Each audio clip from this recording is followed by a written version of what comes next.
5, 4, 3, 2, 1. You're live with Neve.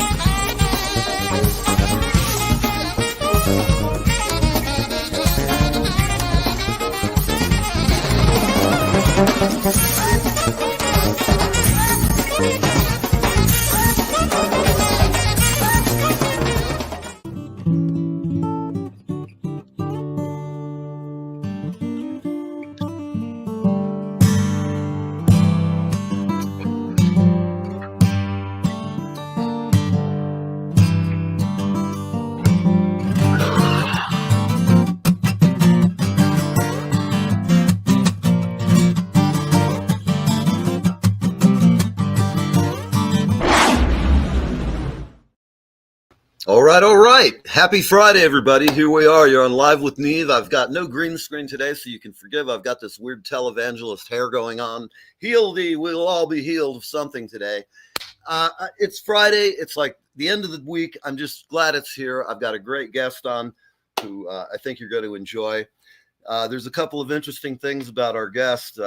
He's not only a very talented musician, he's also kind of got an interesting backstory in that he has an ethnomusicology background, and he also plays bass with a band that they're everywhere, and he is the bass player for Weird Al Yankovich. And I'm just going to go ahead and bring him on because you'd rather talk to him than me anyhow. Stephen J. Good afternoon. Neil. How are you? I'm doing great, Neil. How are you? I'm excellent. I'm just sitting here looking out. If you look out the window, there's fog. The ocean's a quarter of a mile. We can't see it. The lightning started up, but I don't care. It's Friday, and we finally get to talk. And so you're in deepest, darkest Ohio today. Is that correct? That's right. All right. Canton, Ohio. Well, cool. Well, I've been through there a lot. When you were in Tampa, did you ever do any work at Jeff Arthur Studios? Do any jingles with him? You probably No, left. I didn't. Okay, well, you probably left about the time that whole thing. A lot of people that were friends with Janelle Sadler, a few other people, we all came through there. Goombi Ortiz, and a lot of Tampa's good musical people, and some went to L.A. and some are back, and you know how that goes. Yeah. It was a kind of a melting pot that was a lot of fun. So cool. About you, let's just go back and keep the beginning of it. I think that's an interesting part. When you graduated school, you took a sabbatical. And as I can recall, you went to Africa for a while. Tell us a little bit about that. I think that's really an interesting part of your past. Oh, okay. Well, that'll be fun. It really changed my life. I was pretty young. I was just 21. Mm-hmm. My wife and I had just gotten married, and we took off for about 3 years traveling around the world. And when we decided to go to West Africa, it was not all that easy. We had to travel overland, with limited funds. But when we finally landed in Senegal, we were welcomed like lost family or something. I had never experienced anything like it in my life. Sure.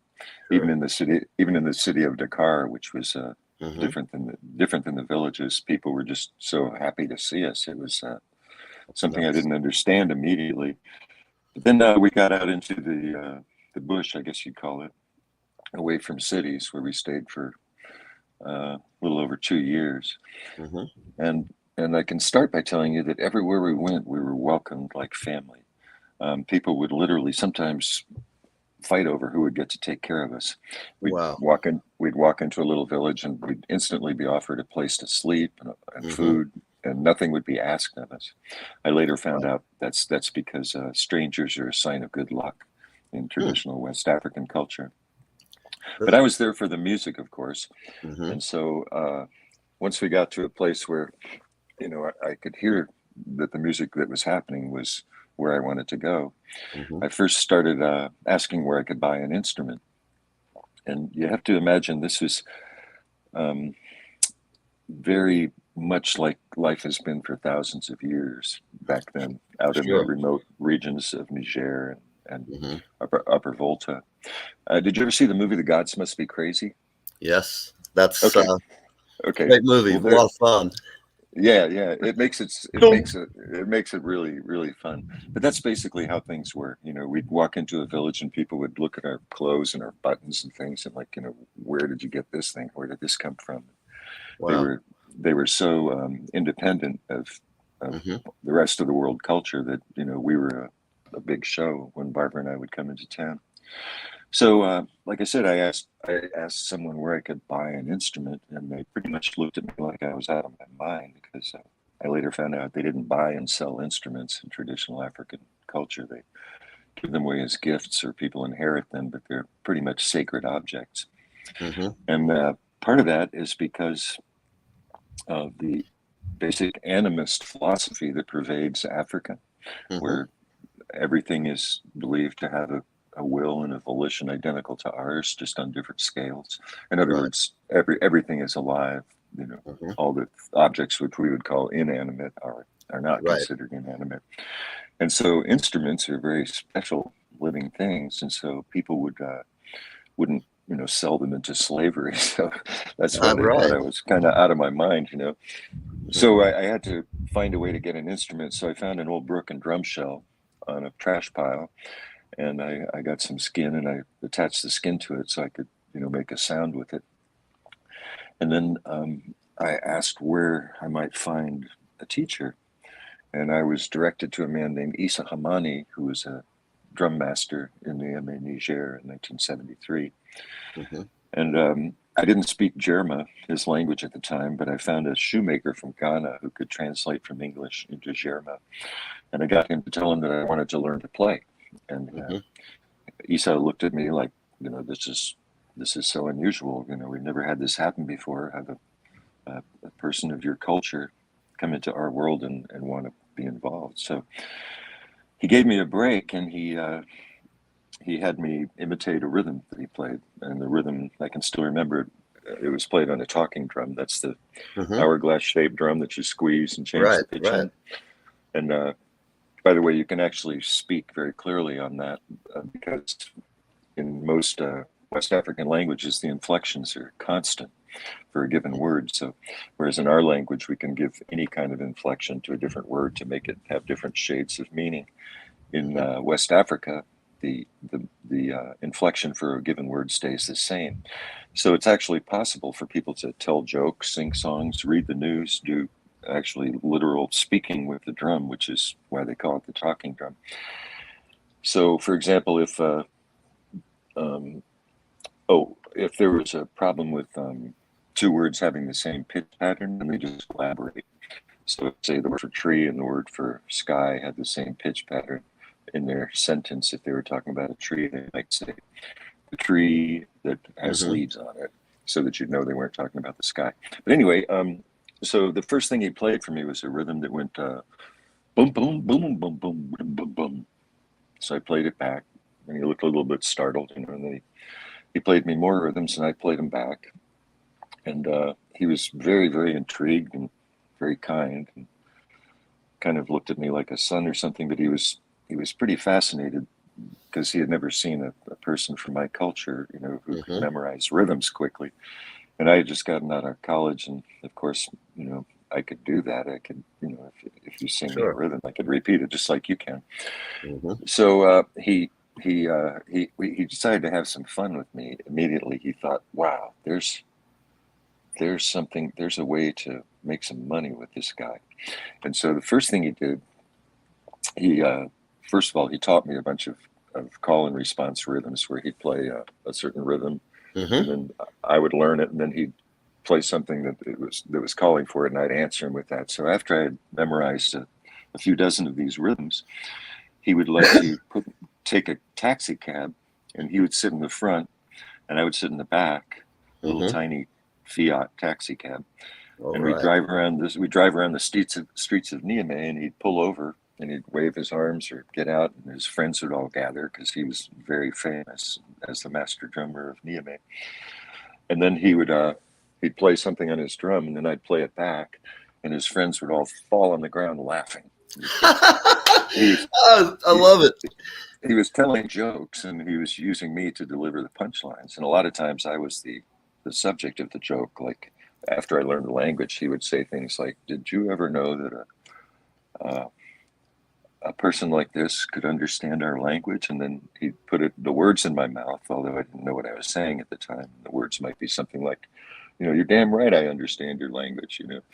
And so we would we I would love we it. would have yeah, it was great. We'd have huge crowds gather where we get out of the cab and it'd be like a donut where Isa and I would be in the middle, and these hundreds, not well, maybe dozens and dozens of people, but thick crowds of people would gather all around to see the show, and it was it was really fun. But anyway, after that, he decided that I was, I guess, worthy, and so he adopted me into his band, Griots. And you know All what right. griots are, yeah. Mm-hmm. And started giving me a serious role, which was as one of the pattern drummers. There's basically three stratifications in Jerma dun dun drumming. There's the tune drummer, who plays a steady, more or less steady 1/8 time, like da da da da da da da da da da da da da. Mm-hmm. And he's usually a young person, sometimes a kid, who he'll do that for years, just da, da, da, da, da, da, da, da, da, da, da, da. And usually, well, always with a curved stick in a hand, so that you might get like 2 or 3 bounces off the stick, and then one off the hands, with like da, da, da, da, da, da, da, da, da. Right. But always on accent, so it's perfect 1/1 time. So Mm-hmm. on top of that time, we play rhythms in all different kinds of meters, and the way their music worked, a song rather, would consist of 5, 6, 7 different rhythmic patterns in different meters that Mm-hmm. you could play on top of this tune. And they regarded the tune, that is what we would call the metronome, or what the hi-hat usually provides, as what makes it music. Because when there wasn't a tune or a constant metric division going on, then it was just talking. But as soon as you have that metric division, then it was considered music. So if he's going da, da, da, da, da, da, da, da, da, da, say one of the drum patterns might start like like the first rhythm he gave me, to go like dun dun dun dun dun dun dun dun dun dun dun dun dun dun dun in basically 6/8 time. Then he'd switch to dun dun dun dun dun dun dun dun. It's almost like the Bo Diddley thing. Yeah, Just made me kind of feel that thump dunk. That similar vibe. Just it's there. yeah. Right. So the 5 of us in the group would be playing the same rhythm simultaneously. So we go through this cycle, and say it's going bum ba bum bum ba bum ba bum ba ba bum bum bum ba bum ba da da ba ba da bum bum bum bum bum ba da da ba ba da bum ba bum bum ba bum bum bum ba ba bum ba bum ba ba bum ba bum bum ba bum bum ba bum bum ba bum bum ba ba dum ba dum ba dum ba dum ba dum ba dum ba dum, and then back to the top. So we'd all go through this pattern, playing the rhythms together. And when we got back to the top, we'd go through it again, but everybody would start to get off step. So one person would stay on the first pattern, and someone else would move to the second. And Mm-hmm. eventually, after going through the cycle 5 or 6 times, with the tempo constantly speeding up, we'd be spread out across all the patterns. So Mm-hmm. everybody's playing in a different time signature, and we get Right. all these combinatory rhythms, and miracles would happen, rhythmic miracles, where you'd hear what was going on with the combinatory patterns, but every once in a while, 16th notes would play off of each other, and you'd hear this thing look like Right. as we stand in a semicircle. Anyway, it was just absolutely incredible playing with his group. And just one other thing was that animist philosophy that believes that the instruments are living beings that we basically bring to life in the same way something brings us to life, also applied to music itself, which they expressed to Mm-hmm. me that was a living being, basically a very big one that spans all space and time, that Mm-hmm. needs us to exist. We're its lifeblood, or Mm-hmm. maybe we're like a small part of its digestive system or something. But Yeah. Right. yeah, anyway, It's funny so because I had Goombi Ortiz on, and we were talking a similar thing about how he learned to play, Afro-Cuban rhythms. uh-huh. It's like, and he's Puerto Rican, and he said that it wasn't something that you go, like you say, and buy a drum. It's like there's everybody in the village in his neighborhood, and it would be a big get together, and they do this as a group activity. And how Mm-hmm. in his case, he said it wasn't something that you'd go make a living at. It was something you did culturally, and it's part of your your bond with your family and your town and your community. And so, I guess it's their equivalent of us getting in the garage back in the 70s. And people there, though, it's much greater part of it. It's like it's this very small. There's not really, actually, it's more of a contrast now that I think about it, because those folks naturally have it going on all around them. And in our culture, I don't know, music's gotten so, it's almost like a digestible throwaway, which is sad because there's so much brilliant music out there. But as far as the consumer, the share of, I know when we were young, buying a record was a big deal. Going and looking and opening it, listening, talking to your friends about the lyrics, the jacket, learning it. I think today's disposable culture of just the 99-cent quick fix, it's there. It is what it is, but I don't find it as enjoyable to consume it. I like the big record cover where you could look at a real well done piece of art. For a lot of kids, it's the first exposure that they had to like art, and then might inspire them to go to, like in New York. I as a kid, I'd get on the bus as soon as I could figure out how to get into the city, and I'd go to all the museums. And shoot, my parents, when I told them that years later, they were like, "You're out of your mind. We would have killed you." But the arts today, it's a funny thing how the arts they're kind of ignored in modern culture here. Football teams got money, basketball teams got money, but nope, we can't have a band because there's just no money for it. And that's we could talk for a whole month about how to make music education better in the country. We'll just keep funding bands instead of cutting them all off would be a nice start. I mean, well, like you said, I don't know about you, but when you were growing up, I have the theory that a lot of the horn players that are out now, the younger horn players, they didn't get the benefit of those World War II guys who grew up playing big band music. And I've known in my life a lot of horn players in our generation who took lessons from those guys. We're talking the GI Bill kind of guys, came home, played in the band on the weekend, worked at the Ford plant or whatever. And, there was a lot of those guys, and they were much more skilled musicians. They could read, they could write, they could, do orchestrations and things. And, there's not many people out there today who can just do all of that. Those people who have like every skill down. It's like Hollywood too. In the old days, they would groom you. You knew how to dance. There was a machine, get you out there. And it seems to be a lot different now. I don't know if it's hard to say because media seems like there's so much of it now. It's just such a blip. It goes by so quick. I don't know where the permanence is going to go or if it even will. Maybe it's something that I'm just an old guy and sitting here don't understand what's happening, this quantum shift where everything's in little digestible bite-sized bits, literally bite-sized bits on the web. What do I know? Well, I think it's important to try to understand what's happening, I think it is too, because I think, like I went and saw a band, Snarky Puppy, not Skinny Puppy. Oh, yeah. Couldn't get any more different than those two, but it was great. I mean, these young cats playing jazz at a really high level, and it gave me a lot of hope because there are those kids who are always going to get it, Oh, yeah. It's beautiful too. I love that band. Them and sure. Wolfpack and Joe Dart and Corey Wong and all those people who are taking it to a new level. I just love it. They are just they're great. So tell me, when you were growing up in your formative years, tell me about that. Did you learn your whole band, your family? I mean, I've known Mike for a long time because he fixes everything I've ever broken. And, my brother. That's so cool. That's basically how we met, was through him, right? That's correct. Yeah, it's funny. I've even since I moved here, I've sent things down once or twice. He does good work, and he sure does. He really does. I mean, I'm always impressed. He's fixed many things, and even back, I'm trying to think. I mean, he goes back to like the Thoroughbred days, and I worked at Paragon too. Did the did you? Yeah, we used to call it Parakeet. Parakeets, yeah. I tell you, I remember that store really well.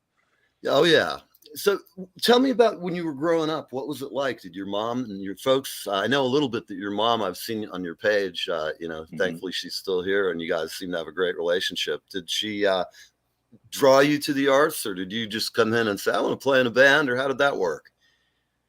Okay, well, she sang opera and she was a piano teacher, and Mhm. um, and so she had students in the house all the time, and also she attached me to the piano when I was about 5.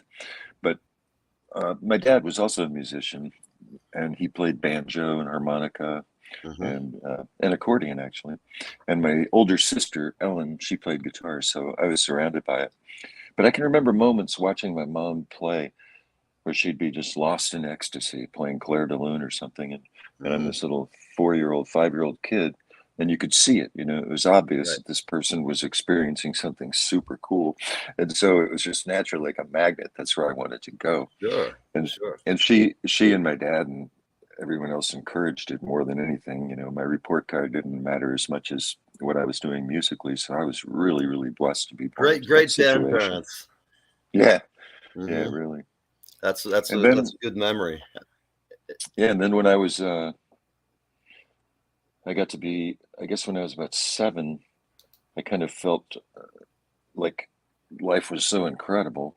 It's like a party, and it seemed like a party that would never end. And I thought, man, this is just so beautiful. What's going to happen here? And I kind of felt like, where's the door? I mean, it's the politics of ecstasy. And at that point, I actually thought, well, I'm going to be here for a while.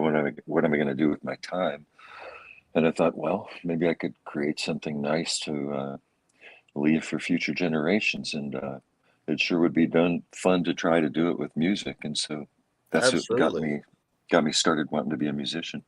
Very And cool. then when I was about 13, a friend of mine I was walking home and he said, "Hey, can you think of a name for my band?" And I said, "No, but do you need anyone in it?" And he said, "Yeah, we need a bass player." So I said, "Great, I'm it." So they were already playing at youth centers and things. And Was this so in Tampa at the time? now this is in Orlando. In Orlando. Okay. Yeah. Mhm. And so I didn't have a bass, so I grabbed my sister's acoustic guitar and I'd go to their gigs and sit on a stool and hold her guitar against my ear so I could hear what I was doing. And I'd play bass parts and the bass parts that no one could hear but me, until finally my dad took pity on me and took me down to Sears and bought me a Silvertone bass, and then I was off and running. But if I hadn't have met that my friend on the basketball court, and if he hadn't asked me for a name for his band, who knows what I would have ended up playing. That's That funny. was the Yeah. decisive It's moment. happenstance for sure. For sure. Yeah. And during your teen years, did you have a band of your own? How did that evolve to where you got started to gig and eventually got to the Weird Al, which is probably a pretty weird ride. I imagine you've been there a long time. Yeah, over 40 years without. Well, Gosh. I grew up in an incredible time in Central Florida. There was these youth centers that every high school had, Hmm. and they were on a separate place, but they were associated with the given high schools. There was the Orlando Youth Center, Winter Park Youth Center, Maitland. Hmm. Everyone had one, and they'd have bands playing every Friday and Saturday night. And it was this culture where when you'd go to homeroom in the 7th grade, every beginning of every month they'd hand you a little card that told you which bands were playing where, Hmm. at which youth centers. So all of a sudden there was this built-in audience and built-in promotional thing. So all you had to do was have the nerve to pick up an instrument and form a band. So yeah, we went through countless bands, playing all those gigs growing Hmm. up at youth centers until eventually, things got bigger and bigger, and got signed to a little record deal when I was in high school. But like I say, the culture in Florida was really nurturing for young musicians because once you got out of school, you could play in bars, and there was a Hmm. law in Florida that they couldn't serve alcohol unless there was live entertainment. And so we had all these venues that we could play, constant stream of tourists. So it was Sure. That was like I know myself catching the tail end of the 70s, the 80s, and the 90s, having been through Tampa. It's amazing. There was just it's a different world. Although it's coming back. Although sadly, it's a lot of DJs seem to have filled the gap and thinned the herd of musicians who are good enough to go out and get paid to play. yeah, I guess so. I guess that would happen. I mean, but there's still like the good musicians of 20 years ago in Tampa, the ones who've gone on, come to New York or LA and gone back. They're all like great caliber players, and so the town's always got a pretty good scene going on. And Yeah. Did you so ever know Tommy? Did you ever know Tommy Talton? no, Okay, yeah. He was in a band called We the People at our high school, and he went on to play with the Allman Brothers and lots of other people in Capricorn okay, Records. He was a dear friend. He's still putting out music. A wow. lot of us are. Can you say his name again? Tommy Talton, Okay, Tommy. Talton. I'll have to. Yeah, I'll look him up. That's cool. yeah. He's a brother from way back when. That's cool. Well, do you when you're out on the road, do you get to see your friends as you travel? Do you get to hook up with old friends? You bet. That's one of the Uh, nicest things. I hook up with people I otherwise never would be able to connect with. yeah, right, right. Yeah. It was funny. I was talking to a friend of mine, Emiko, the composer, singer, songwriter, and we've decided we're going to start a laundromat service. Basically, Really? when the bands go on tour, we're going to have speedy rock and roll laundry. Instead of everybody trying, we're going to have a whole, and I'm going to hire hot chicks and hot dudes. There you So that go. everybody on the tour, including the roadies and everybody else, we just got this basic, you drop it off, we slap it back in there. Every day at showtime, you get your new stuff from the day before or whatever. But we were kidding how that would probably we'd probably make a killing because, people on the road are always bummed out. They got to pick through the gig bag and find, one or two, give it the sniff test. Although I know, I'm not that bad anymore, but get the point. Yeah, I do. Sounds like it could work, if you were ubiquitous enough because it's such a constant need everywhere. Yeah, I would think that you could just put it all in flight cases and have the roadies just unload a couple of more big cases. And what's a couple of more cases? Well, but so let's, we're going on a half hour here. Let's go ahead and listen to some music. Cool, man. And I'm going to say for people watching this, you'll notice the rhythms in this are not what you're used to. So please be careful. In the wrong hands, these rhythms can kill. And thankfully, we have an ethnomusicologist here to guide us in our use of these products. And without any further use, let's take the ayahuasca plunge. All right. All right. Let me see if this is going to cooperate today with me. Let's go to share. We're going to share. Okay. So that we should be able to just pop it in, turn it on. Where is it? There we go. New song. To Potato.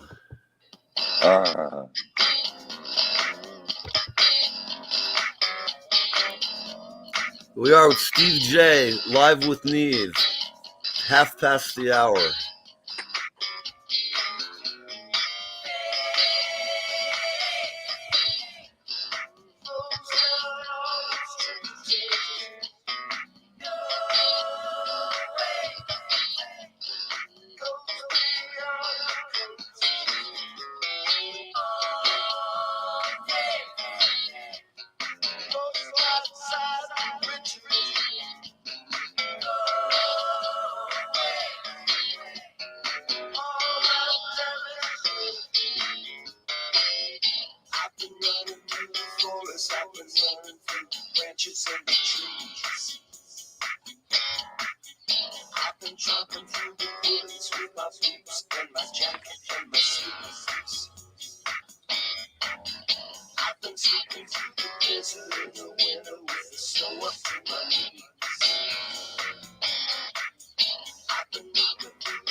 songs free. I've been hiding in the blankets, I've been making myself difficult to see.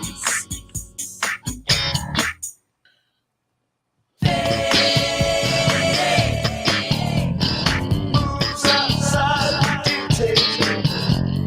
No way. Away but not gone for good. All day. Flows inside a trickle. Go away. All right, damn it.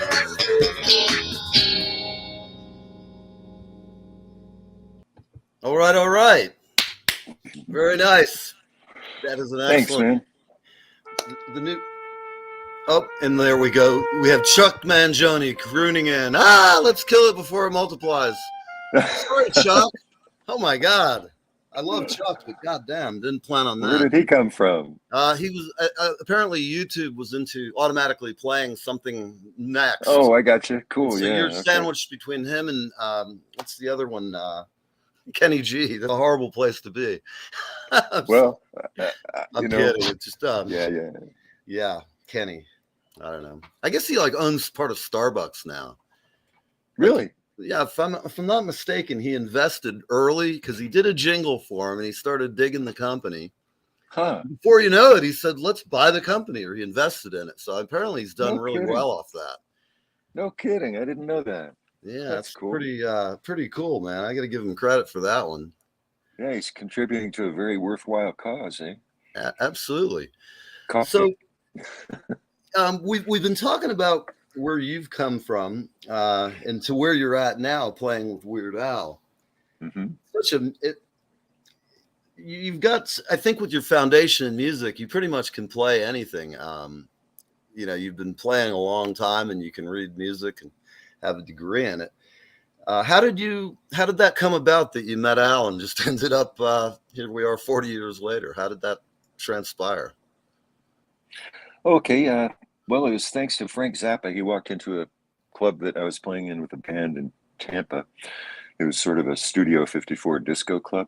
And he came in there after a gig with his whole band and listened to a couple of sets. And afterwards he said, Was that Rubicani's? Yeah, it was Rubicani's. Oh, it started to sound so. It's some from the past. Okay. Yeah. Now that explains it. Yeah. So you were in the house band at Rubicani's. I Yeah, vaguely actually, you guys were a huge draw there. I recall now vaguely because Oh, there was yeah. a lot of, I don't know. Allegedly, I was out of my mind in those years. Yeah, there was a constant flood of people. So we Yeah. always had great audiences. And anyway, at the end of the night, I just went and I said, I love your music. If ever you're looking for a bass player, give me a call. So the next week he called me and I'm like, okay. He said, come on out. I'm looking for a bass player. So I quit my gig, packed up my van and drove to LA. And when I got there, he put the Black Page in front of me. Oh, You've heard of that? I sure You know- have. Yeah. It's Algan music, not designed to be played, but designed to look beautiful because there's so many markings on the paper, you can hardly see any white through it. So they call it the Black Page. And, Yes. the purpose of notating music is to make things easy for the musician. So you always strive to use the simplest notation possible. Well, the Black Mhm. Page is the exact opposite philosophy. For example, it starts off in a tenor clef with a note like 15 ledger lines above the staff, that you're supposed to count, and then all these weird rhythmic figures. And so I looked at him, I was pretty shocked. I was like, wow, I thought you actually wanted to hear me play. But anyway, it turned out he was doing his thing, and it came as a surprise to me because I had read about that so many times in articles and magazines where Frank Zappa would invite somebody to play with him, and then he'd say, here, play this, and then watch their response. So anyway, it was basically a line of 5 or 6 bass players who were auditioning that day, and I didn't get the gig. So anyway, I was in LA and I was off and running, so I started auditioning for everything there was, using the local magazines and Music Connection and the Union and everything. And I got lots of gigs, wasn't earning much money though. And I finally hooked up with Joe Higgs, the father of reggae. You know about Joe? Yeah. No, yeah, a little bit. Go ahead Okay. and Well, Joe Higgs, who's now shuffled off to the great beyond, was they call it the father of reggae because a long time ago in Jamaica, Chris Blackwell got with him, and Joe had been a big calypso star in Trinidad, and Chris said, "Hey Joe, I want you to do something for me. I've got this really cute kid. Girls are going to love him. I want you to teach him to play guitar and form a band." And the kid was Bob Marley, and the band was the Wailers. So that's why Joe's known as the father of reggae. And anyway, so I was in his band for 5 or 6 or 7 years before he passed on, and I got to enjoy having him as a teacher as well. He was quite incredible. Wow. And I was with a lot of other bands, but one day I saw an ad for this Weird Al guy who was wanted to put a band together to play a show at the Roxy, and that was a venue I hadn't played at, and I had heard his My Bologna, his first single, and I thought, okay, this might be fun. So I went to the audition and got the gig, and the rest is history. We've been together for 41 years. It's funny because I remember singing My Sharona and putting those lines in from Weird Al, just because I could, and I was up there singing away, and I cracked me up the first time I heard him. I was like, this is great. I don't think that Knack really appreciated it, but it was so clever, and and I think that explains the longevity. I mean, you guys have been just out there, and it seems like whenever you tour, there's audiences waiting to see you. And tell me, is it regionally stronger up in the upper Midwest? Because I kind of equate, accordion with Upper Peninsula up in, up in Detroit and all, the Upers, as they would say. Is that well? Originally, it was stronger there, but now it just has a different flavor. People are into it more for the accordion than they may be in other places. Right. Well, I think he's by far is the greatest known accordion player, as far as I could tell. Probably the most records sold, I would guess. Yeah, he's pretty recognizable. Yeah, he sure is. I mean, he's kind of a household word for a lot of people. Absolutely. And it's a ton of fun. Our shows are just all about fun, and it's really a blessing to just look out at an audience and where everybody has forgotten their day-to-day worries, and they all have their original faces on, their Buddha faces, and everybody's just having such a good time. It's a real force of nature coming on the stage. Absolutely. People aren't studying us and examining us. They're just there to have a good time, and we're there to help them. So sometimes that force is quite incredible. Sometimes you do these huge things like where there's, tens of thousands of people all feeling unanimously happy. It's like, you don't find that very often. Absolutely. No, it's like windsurfing. You got to hang on to your base and ride that energy. Right. It's a real blessing. Well, I guess it would seem to me that it's a lot of fun. I know, looking at some of the videos that I've seen you, and they're hilarious, and the way they're sketched out. It's always entertaining. That's why I say it's got to be a great gig, because you get to play so many different types of music, and you get to poke fun at stuff, which I kind of like it. It's really cool. Frank Zappa is one of my favorite people. When I grew up, I scared my parents. I just terrified them. They were like, "What is that you're listening to?"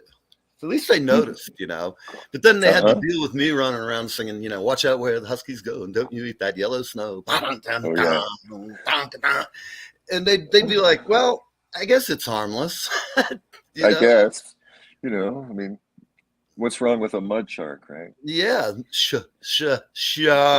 I love that stuff, man. I was super into Frank, and even more so for his guitar playing. I just thought he was one of the coolest guitar players of anyone. Very, very unique. You'd know him as soon as you hear him play. Songs like Zoot Allures. Oh my God, what a gorgeous song! Nobody plays like that. No, it's funny you mentioned that record. I still recall I was in boarding school, and I remember when that record came out, getting on the bus, taking it to Pittsfield, going down to my record store where it was the old hippie guy, and it smelled like weed in there every time I went in, and I bought it. And I still remember the excitement of running home, getting in the dorm, throwing that thing on my platter, and just like hearing it, and then songs like The Torture Never Stops, Find Her, Find Her. I mean, It's like, my young brain was going, oh, I got to play this. And then I terrorize everybody on campus, It's a great vocabulary. And, I always enjoy turning people on to Frank Zappa who think it was just all about the jokes and the yucking it up. And I liked his line about eating shit. He said, the closest I've come to eating shit is at a Waffle House out in North Dakota at some point in the 70s. And I kind of laughed because that's the first thing, when I was a young kid, I heard people say that. And I'm like, who the hell goes and eats shit? And anybody who's writing that kind of music, I don't think he's got to resort to chorophilia or anything like that. It just sounds too creepy to me, but what do I know? So, well, eating shit's a metaphor for talking shit, that's true. That's true. You have that, if you like that taste, you can go talk shit about people, Yeah, that's always not cool for sure. Yeah. Well, so this tour you're on, for those who don't know, Steve is on tour with Weird Al, and it's a stripped down, if you will, if I'm putting that correctly. Is it like an unplugged format, or is it just stripped down? How is the show roughly? I mean, what do you guys do this time? Okay, well, the big difference is we don't do any parodies. Okay, and that's a huge difference because that's what Al's known for to a lot of people. There are no parodies. These are all the original tunes. Our albums have all been half original, half parody, 6 parodies, 6 originals. So on this tour, we're just doing all of our originals. And we went ahead and learned a ton of them so we can do a different show every night. That was quite a thing, memorizing all these tunes and everything that goes with the backup vocals. But we're actually able to do that so the people get a different show every night. And there's no costumes, no videos, no props, no shtick. Well, actually, maybe a little bit of improvised shtick. But basically, we're all just sitting on stools. We're not unplugged. We're plugged in. We do use acoustic instruments on songs, but it's it's the full sound. But we're basically just sitting there playing our originals and singing them like we would in a session, and so it's a kind of a home kind of a feel, Well, I look forward to seeing you when you get to New York. I noticed, of course, it's the end of the tour, so you guys will be just seasoned and ready to go home probably about that time. 120 dates right now, and then more to come across the seas and so forth. Is that what I understand? Yeah, 134 in this first leg. It's 6 months and a week, and then we end up at Carnegie Hall. And then next year we go abroad to Asia and Europe, South America, Australia, New Zealand. Well, if you need a bass tech, let me know. I do need a bass tech, as a matter of fact. Ooh, wow, man. We'll have to talk. Yeah, we'll have to talk, man. Now we'll be talking after hours. would you be willing to? I just might. We have to have that conversation off the air, man. Okay. We'll talk later. I'm sure you'd rather be. Yeah, but anyway, yeah. So, by the way, I just wanted to say that tune you played, it's Two Potato. What makes that sound is I played it on an 8-string. Yeah. Instead of tuning the strings in octaves, I tuned them in tritones, augmented fourths. So every time you play one note, you get a tritone. And then that's what gives it that polytonal quality that it has. I love it. It makes my back move in ways that white people aren't supposed to, Get that. Me too. I mean, it's just, I love it, I get it in my bones, man. I can feel that. I do too. I know what you mean. It's like I start getting slinky, and I can't dance to save my ass, but, that's because I was a drummer my whole life. I'm always sitting behind looking at everybody else dancing, Women are terrified of me. Yeah. Well, listen, it's about the time we wrap up. It's been a pleasure to have you on. You're really, really great. And hell, I'd like to have you back on to talk some more sometime. We'll check back in with you. And then October is Carnegie Hall. I know that. I've got that date set aside. So I'm looking forward to seeing you guys. And in the meantime, be cool, live long and prosper and all that good stuff. Hey, yeah. Well, thank you so much for having me, man. This has been such a long time coming. I've been unfortunately giving you the runaround for about a year and a half, but I was working on my album and I wanted to get it done. And then I got it done just as we hit the road, and then we've been super busy. But then I fortunately, I still have you sent me when we first started talking, you sent me a couple of tracks from it. Yeah, works in progress. Yeah, and then I started listening to some of your tracks on YouTube, and that's how I started going, oh wow, this is like really cool stuff. It's it's just different. The fact that you like Frank Zappa says it all, I find that people who understand Frank's music and can play it, they usually operate in a different plane than some folks. So, it's not nothing wrong with being in the Ramones, but it's a little different than doing Frank, And yeah. But well, you all got right. that right. Well, listen, we'll have you back on. I'm going to see if I can. I don't know where my crack drill team of a crew. Where are they? I don't know. They're here somewhere, but they're not here right now. So we'll see you again, and I'll be talking to you. I'm going to hit you up offline about that other thing. Hey, can I just plug my website? Yes. Okay. It's stephenjmusic.com, and it's one of those websites where all of the customers' hard-earned, congealed energy goes to the artist. So it's yes. Remember that, and what he's talking about is the fact that if you give him $20 or whatever a CD costs, he gets it all. Spotify doesn't get like all of it and then give him 0.001 cent or whatever the royalty is. Not that we don't love Spotify. We'll suck up to them as much as we have to, but send the money to the guy who made it and sweated it over a hot console. Yeah, one download from my website is worth about 2,500 Spotify listens. Exactly. I mean, it's just incredible where we've become or what we've become. But it sure is. It's a talk for another show. How can we fix the music business? That's the whole subject that you mentioned with ataraxia. Yes. Which is basically cherishing challenges and going at them with all the robust lucidness you got in your body, being that we're anti-fragile creatures. It makes sense. Yes, well, people think we're fragile, but really, the obstacle is the way, as they say. And yeah. Look at we're not bones. fragile. Look at our muscles. We're anti-fragile. If you don't, stress it. I'm reasonably fragile for a 60-year-old guy who feels like he's 20. But I'm saying you're anti-fragile in that if you don't use your bones and muscles, they get weak, and if you stress them out, they get strong. So there you go. The obstacle's the way. Absolutely. Well, take that bit of stoic wisdom from Steve J and Neil V, and we'll see you next time on Live with Neve. 5, 4, 3, 2, 1. You're live with Neve.